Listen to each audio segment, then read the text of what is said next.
বাংলাদেশের খুব বিখ্যাত রান্না। না করলে তো কাঁচা থাকবে। থাকবে না।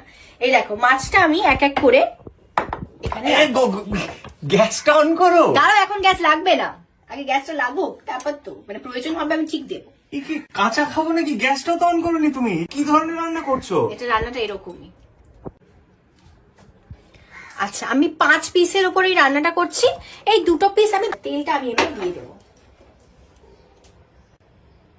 কি গরম করবে? গরম পরে করছি।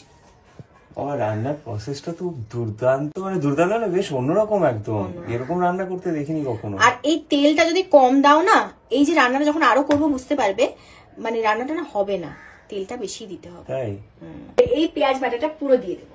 দাও, গ্যাসটা অন করো। পরে করবো। কি রান্না করছো তুমি?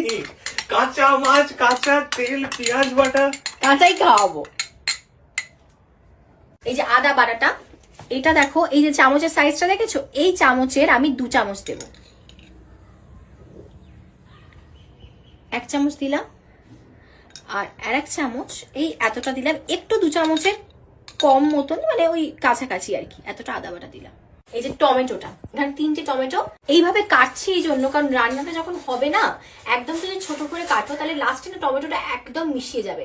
যদি টমেটোটা হালকা হালকা একটু বোঝা যায়, রান্নায় খুব ভালো লাগে, রান্নায় দেখতেও খুব সুন্দর লাগে। সেই জন্য টমেটোটা আমি একটু লম্বা করে কেটেছি। টমেটোটা দিয়ে দিচ্ছি। দেখো কি সুন্দর কালারটা লাগছে, রান্নার পরেও কিন্তু আমরা একটা কালার পাবো সুন্দর। এবার পালা হচ্ছে হলুদের। এই সেম চামচের মাপের এতটা দিচ্ছি প্রথমে, কারণ আগে মাছে কিন্তু কোনো হলুদই পড়েনি, এই প্রথম হলুদ পড়লো। আর এই এতটা মতো দিচ্ছি। এটা হচ্ছে ঝাল লঙ্কার গুঁড়ো। এই রান্নাটা বলেইছি খুব ঝাল হবে। এই দেখো এতটা লঙ্কা গুঁড়ো, এটা বেশ ঝাল হবে সেই জন্য। এবং তারপরে আরো এতটা দিচ্ছি। হ্যাঁ, এটা ঝাল হবে এই হিসাবে আমি এই এতটা নুন দিচ্ছি।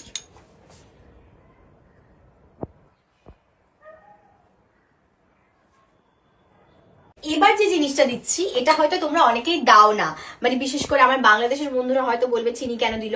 আসলে আমি না একটু দিই চিনি, আমার জানি না কেন চিনি ছাড়া না ভাল লাগে না। তো আমি এই দেখো এতটা চিনি দিচ্ছি, এটা স্বাদ বাড়াবে। ভাবছি হচ্ছেটা কি। এই 2টো লঙ্কা রয়েছে, এই লঙ্কাটাও আমি দিয়ে দিলাম। এই দেখো হাফ চিরা, গুঁড়ো লঙ্কা দিয়ে দিয়েছি অনেকটা, তো 2টো দিচ্ছি। আচ্ছা, এই মধ্যে মেশাতে হবে। একটা করে মাছ নাও, এরম এরম করে নাও। হ্যাঁ, তেলের সঙ্গে হলুদের সঙ্গে, এটার হচ্ছে এটাই খাসিয়ত, মানে এটাই হচ্ছে এটার সব থেকে মানে গুরুত্বপূর্ণ জায়গা। যখন আমরা এটাকে মাখবো, সুন্দর করে যেন মাছের সঙ্গে পুরো মশলাটা মাখা হয়। সুন্দর করে ম্যারিনেশনটা হয়েছে, কিন্তু দেখেছো কি সুন্দর দেখতে লাগছে। এবার আমি গ্যাস অন করব। দেখো গ্যাস অন করে দিলাম। এখন বাজে হচ্ছে 11টা 20। ঠিক আছে, তো 11টা 24 নাগাদ, আমি ফোনে দেখছি আরো বেশি সুবিধা হবে টাইমটা। 11টা 24 নাগাদ আমার এর যতটুকু ফুট, মানে ফুট ধরা বলে না, যে জলটা আলাদা হয়ে যাবে, ততটা হয়ে যাবে।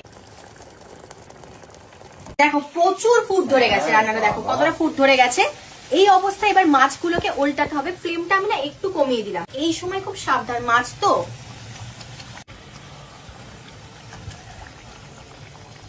মাছগুলো বেশ নরম না? মাছ তো সবসময়, মাছ মানে নরম, দেখেছো? খুব সাবধান। আচ্ছা, আমি কিন্তু রসুন দিইনি, হ্যাঁ এটা বলে রাখলাম। অনেকে হয়তো বলবে রসুন কেন দিলাম না, এই রান্নাটা রসুনের দরকার হয় না, আমি দিইনি।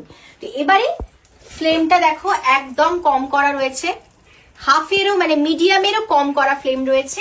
এই অবস্থায় আমি ঢাকা দিয়ে দেবো। এবং বাজে 11টা 25। 11টা 25 তো 8 ঘন্টা রাখবো এই মাছটা, তাতেই কিন্তু এই মাছটা কুক হয়ে যাবে, পুরো হয়ে যাবে। মাঝখানে শুধু 2বার খুলবো ঢাকনাটা, আর একটু মাছটাকে উল্টে দেবো, যাতে এই পিঠটাও হয় আবার ও পিঠটাও হয়। মানে 15 মিনিট পর, তাই তো? হ্যাঁ, ওই 10 মিনিট 15 মিনিট পর দুবার মানে একটু উল্টে দেবো, তাহলে উল্টো দিকের পিঠটাও ভালো করে হবে। এছাড়া কিন্তু এই মাছটা তার কিচ্ছু করার নেই। প্রায় 10 মিনিটের কাছাকাছি হয়েছে, এই জন্য এবার একবার খুলে মাছটা উল্টাবো। দেখো কতটা হয়েছে।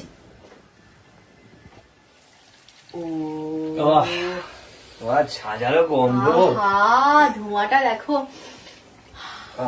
মাছটা দেখতে লাগছে, দেখো রংটা বেরিয়েছে, দেখো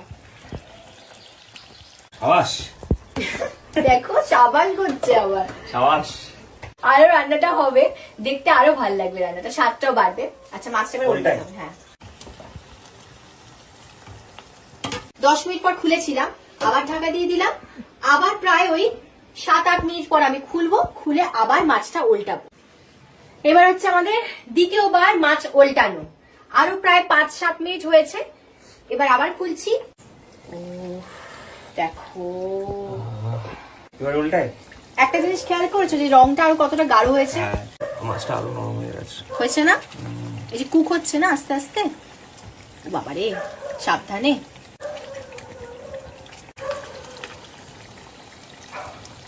সবকটা হয়ে গেছে ফাইনালি। এই যে দেখো, চাপা দিয়ে দিলাম। রান্না অলমোস্ট কমপ্লিট, 90% হয়ে গেছে। 90% হয়ে গেছে। এবার এই যে ঢাকা দিয়ে দিলাম, এরপর প্রায় 10 মিনিট মতন আমরা ঘড়ি দেখে খুলবো, যাতে আধ ঘন্টাটা পুরো কমপ্লিট হয়। আমাদের রান্না কিন্তু কমপ্লিট হয়ে যাবে। আর গ্যাস জ্বালিয়ে নাড়ানাড়ি রান্নার কিচ্ছু করতে হবে না। এবার সেই সময় রান্না পুরো কমপ্লিট হয়ে গেছে।